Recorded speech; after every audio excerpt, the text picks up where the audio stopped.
Hello students, आज हम next topic study कर रहे हैं width of the central maximum in diffraction. तो स्टूडेंट्स, कल हमने टॉपिक स्टडी किया था कि diffraction of light at a single slit. तो ये हमने पूरा टॉपिक हमने कल डिस्कस कर लिया था कि सेंट्रल मैक्सिमम किस पॉइंट को कहते हैं। तो और साथ में हमने यहाँ पर पाथ डिफरेंस कैसे कैलकुलेट करते हैं, first minima, second minima, third minima, ये वैल्यूज़ हम कैसे फाइंड आउट करते हैं, ये हमने कल वाले टॉपिक में हमने डिस्कस कर लिया है। लेकिन आज हमने विड्थ को कैलकुलेट करना है, जो सेंट्रल मैक्सिमम जो पॉइंट हमारे पास आया था कल वाले टॉपिक में, उसकी विड्थ को हमने कैसे कैलकुलेट करना है, इसको आज हमने डिस्कस करना है। तो स्टूडेंट्स, मैं आपको थोड़ा सा मैं आज भी रिवाइज कर रही हूँ कि यहाँ पर हमने इस टॉपिक में हमने ये मोनोक्रोमेटिक सोर्स लिया था और यहाँ पर हमने एक कन्वेक्स लेंस L1 लिया था कि जैसे ही यहाँ पर मोनोक्रोमेटिक सोर्स से जो लाइट यहाँ पर एमिट हो रही थी, सिंगल वेवलेंथ वाली जो लाइट यहाँ पर एमिट हो रही थी, तो आफ्टर रिफ्रैक्शन, कन्वेक्स लेंस से आफ्टर रिफ्रैक्शन होने के बाद जो लाइट रेज है वो पैरेलल में क्या करती हैं, वो ट्रेवल करती हैं। पैरेलल में जब वो ट्रेवल करती हैं तो ये W' हमने क्या लिया था कि जो लाइट वेव्स हैं वो किस फॉर्म में प्रोपेगेट हो जाएंगी, एक प्लेन वेव फ्रंट के फॉर्म में। और यहाँ पर हमने ए बी एक क्या लिया था, स्लिट लिया था। तो जैसे ही यहाँ से जो रे ऑफ लाइट है, तो जो स्लिट ए बी हमने लिया था, यहाँ पर हर एक पॉइंट एक सोर्स की तरह बिहेव करेगा अकॉर्डिंग टू हाइजन प्रिंसिपल। इसके हर एक पॉइंट क्या करेगा, वो एक सोर्स की तरह बिहेव करेगा।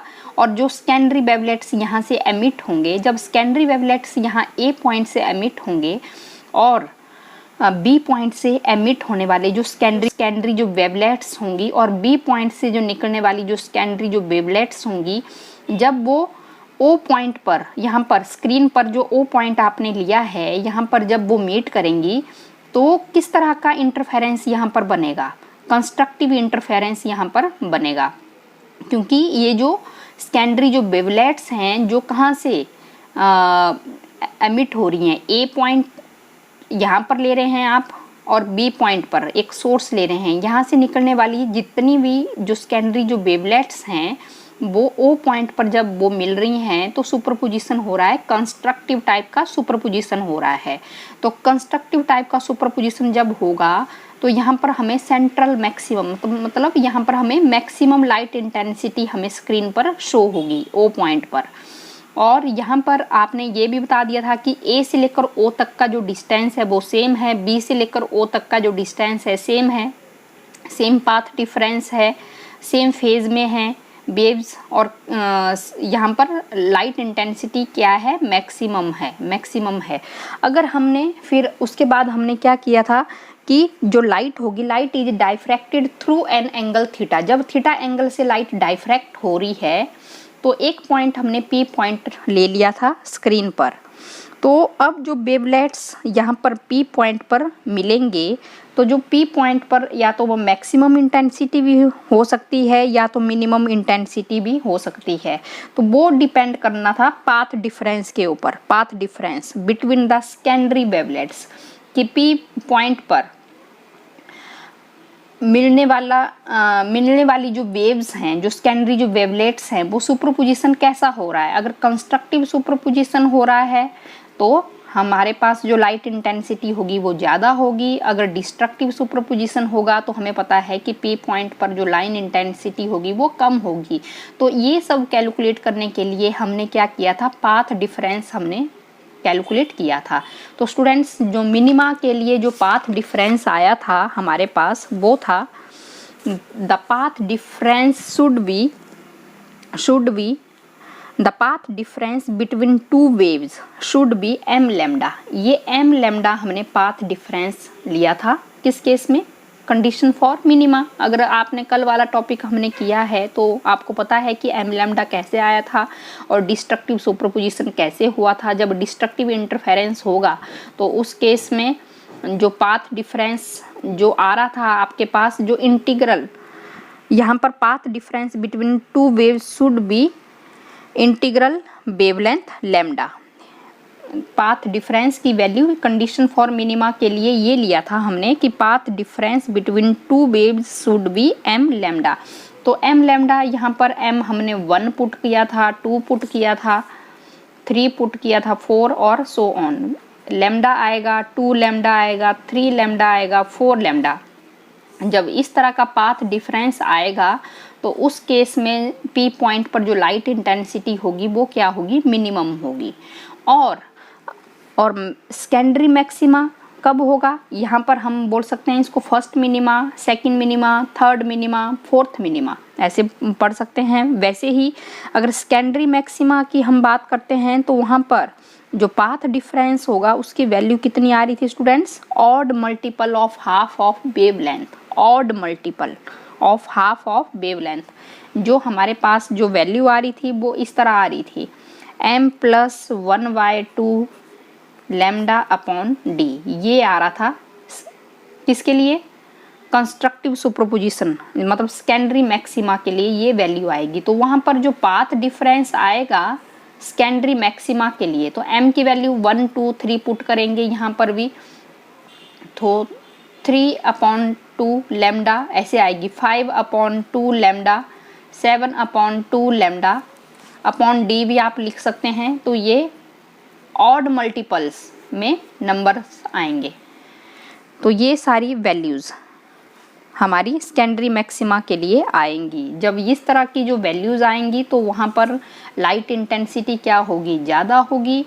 अगर हमारे पास लैम्डा, 2 लैम्डा, 3 लैम्डा, 4 लैम्डा ये वैल्यूज़ आएंगी तो उस केस में जो इंटेंसिटी होगी वो हमारे पास क्या रहेगी, मिनिमा रहेगी, मिनिमा रहेगी। तो यहाँ पर अब हमने विड्थ को हमने कैलकुलेट करना है। तो ये जो मैंने यहाँ पर I0 लिया है स्टूडेंट्स, ये एक सेंट्रल मैक्सिमम, यहाँ पर सेंट्रल मैक्सिमम की वैल्यू होगी। बहुत ज़्यादा यहाँ पर लाइट इंटेंसिटी हमें मिलने वाली है सेंट्रल मैक्सिमम इस पॉइंट पर।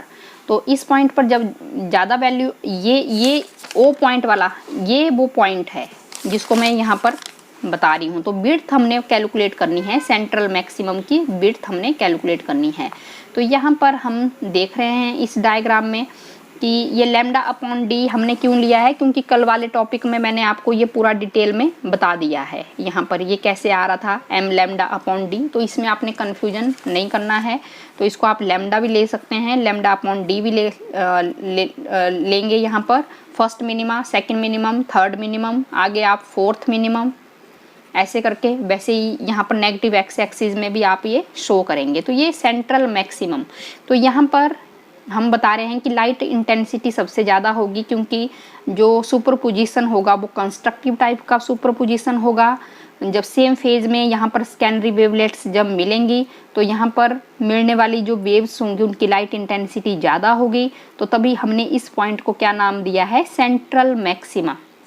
यहाँ से जब हम P पॉइंट की तरफ हम जा रहे हैं, तो जब P पॉइंट की तरफ हम जाएंगे तो उस केस में स्टूडेंट्स क्या होगा, ये लैम्डा अपॉन डी, ये जो लैम्डा है ये मिनिमा की कंडीशन है, मिनिमा। तो वहाँ पर लाइट इंटेंसिटी नहीं होगी, बिल्कुल कम होगी, 0 होगी। तो यहाँ पर ये आएगा, क्योंकि जैसे ही इंटरफेरेंस के केस में लाइट फ्रिंजेस आ रही थी, ब्राइट फ्रिंजेस आ रही थी, वैसे इस केस में भी होगा। तो यहाँ पर ये फर्स्ट मिनिमा की कंडीशन आएगी। उसके बाद ये देखो यहाँ पर लाइट इंटेंसिटी बढ़ गई है लेकिन सेंट्रल मैक्सिमम से कम है। तो यहाँ पर ये जो पॉइंट आएगा ये आएगा आपका सेकेंडरी मैक्सिमा के लिए। जो फर्स्ट सेकेंडरी जो मैक्सिमा होगा 3 लैम्डा अपॉन 2 डी। अगर डी ले रहे हैं तो डी ले लेंगे आप। अगर जिसने कल वाला टॉपिक देखा होगा उसी को ही समझ में आएगी वैल्यूज़। और आगे 2 लैम्डा अपॉन डी अगेन क्या होगा, मिनिमम। यहाँ पर लाइट इंटेंसिटी 0। उसके बाद नेक्स्ट पॉइंट पर सेकेंडरी मैक्सिमा, नेक्स्ट ये आ जाएगा 5 लैम्डा अपॉन डी और नेक्स्ट आपके पास आ जाएगा 7 लैम्डा अपॉन 2 डी, इस तरह। और वैसे ही ये पाथ डिफरेंस रहेगा, ये पाथ डिफरेंस रहेगा। जैसे जैसे ही आप क्या करोगे, यहाँ पर मैंने लिखा है this show that as we go away from the central maximum that intensity of secondary maxima decrease rapidly।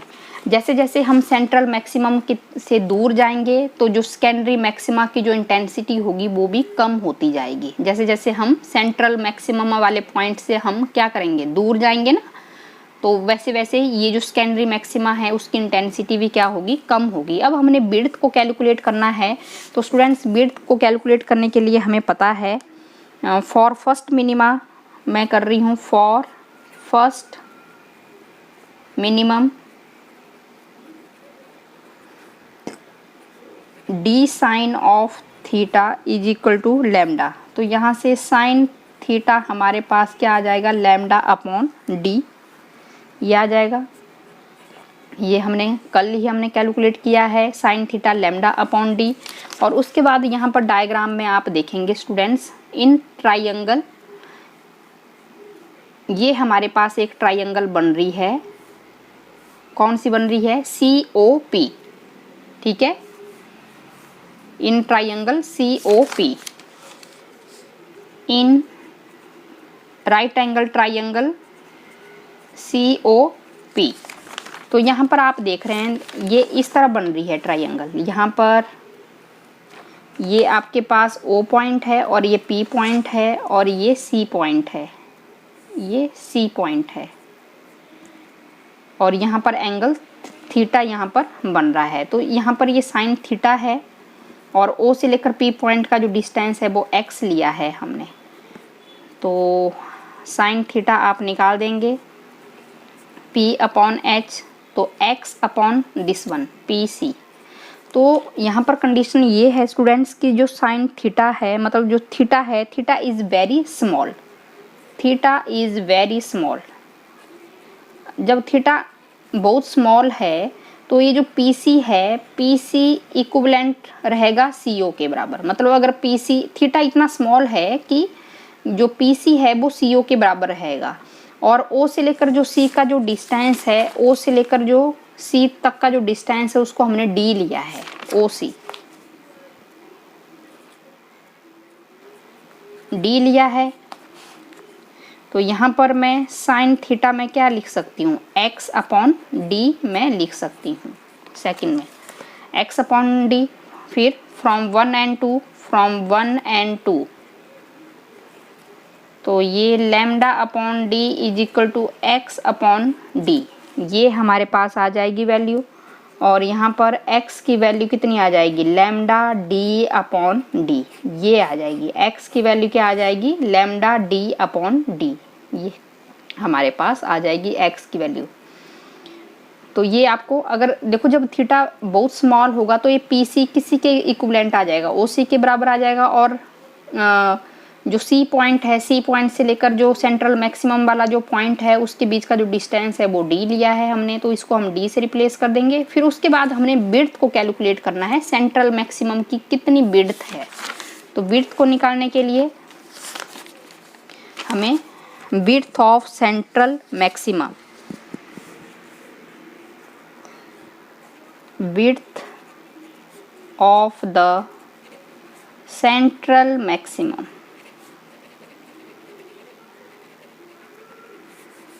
किसके बराबर होगा, 2x से होगा, और 2 और x की जगह हमने मल्टीप्लाई कर देना है 2 लैम्डा डी अपॉन डी। तो ये हमारे पास वैल्यू आ रही है विड्थ ऑफ सेंट्रल मैक्सिमम। तो यहाँ पर स्टूडेंट्स आप समझेंगे, जैसे मैंने ये O पॉइंट लिया है, ये हमारे पास क्या है, सेंट्रल मैक्सिमम वाला पॉइंट है, O पॉइंट सेंट्रल मैक्सिमम वाला पॉइंट है। तो O से लेकर जो P पॉइंट है इसका डिस्टेंस मैंने x लिया है। अब स्टूडेंट्स यहाँ पर अगर हम क्या निकाल रहे हैं, फर्स्ट मिनिमा निकाल रहे हैं, तो फर्स्ट मिनिमा अगर इस डायरेक्शन में आप निकाल रहे हैं तो P पॉइंट इस डायरेक्शन में भी आएगा। ये सेंट्रल पॉइंट है तो ये पॉजिटिव एक्सिस और नेगेटिव एक्सिस इस तरह आप समझ सकते हैं। तो ये भी नीचे क्या है, ये x है। तो टोटल ये जो विड्थ है यहाँ पर हमारे पास जो वैल्यू आ रही थी वो आ रही है माइनस लैम्डा अपॉन डी, और दूसरी आ रही है प्लस लैम्डा अपॉन डी। तो ये सेंट्रल मैक्सिमम वाला पॉइंट है। तो जो विड्थ ऑफ सेंट्रल मैक्सिमम, ये x और x प्लस x, ये 2x हो गया। तो ये सेंट्रल मैक्सिमम की विड्थ है, ये पाथ डिफरेंस है। तो यहाँ पर 2 लैम्डा डी अपॉन डी, और जो नेक्स्ट जो पॉइंट आएगा स्टूडेंट्स वो अगेन यहाँ से आपने बताना है, यहाँ से ऐसे को आएगा और ऐसे को आएगा। जैसे जैसे आप सेंट्रल मैक्सिमम से दूर जा रहे हैं तो जो सेकेंडरी जो मैक्सिमा है उसकी इंटेंसिटी भी क्या हो रही है, कम हो रही है। वैसे ही आप इस तरफ को भी इसको शो कर सकते हैं ऐसे करके। ये वही डायग्राम है। तो ए एक्स होगा तो एक ये भी एक्स रहेगा, तो आप ऐसे भी इसको शो कर सकते हैं। तो ये विड्थ ऑफ सेंट्रल मैक्सिमम आ रहा है, ठीक है। तो यहाँ से पता लग रहा है कि जो विड्थ की जो वैल्यू है वो डायरेक्टली प्रोपोर्शनल आ रही है वेवलेंथ ऑफ लाइट। विड्थ की जो वैल्यू आ रही है सेंट्रल मैक्सिमम की डायरेक्टली प्रोपोर्शनल आ रही है वेवलेंथ ऑफ लाइट। तो वेवलेंथ ऑफ लाइट, तो उसके बाद आप बता सकते हैं कि जो विड्थ जब डायरेक्टली प्रोपोर्शनल रहेगा तो जो सेंट्रल मैक्सिमम, अब आपको पता है विबग्योर, तो रेड कलर की जो वेवलेंथ रहेगी वो सबसे ज़्यादा रहेगी, तो उसकी विड्थ भी क्या रहेगी, ज़्यादा रहेगी, ठीक है। और वायलेट कलर का आप बता सकते हैं कि वायलेट कलर की जो वेवलेंथ रहेगी वो कम रहेगी, तो विड्थ भी क्या रहेगी, कम रहेगी। तभी यहाँ पर लिखा है कि width of central maximum is small for violet colour and large for red colour, क्योंकि डायरेक्टली प्रोपोर्शनल है वेवलेंथ के, ठीक है। और साथ में width of central maximum is inversely proportional to this slit D, ठीक है। अगर विड्थ अगर स्मॉल होगी, अगर जितनी कम होगी, स्मॉल होगी, उतना ही जो विड्थ होगा सेंट्रल मैक्सिमम का वो ज़्यादा होगा। अगर बहुत ज़्यादा होगी तो विड्थ क्या होगा, कम होगा, क्योंकि इनवर्सली प्रोपोर्शनल है। तो ये बिल्कुल इजी टॉपिक था, इसको आपने अच्छे से स्टडी करना है कि कैसे हमने विड्थ को कैलकुलेट करना है।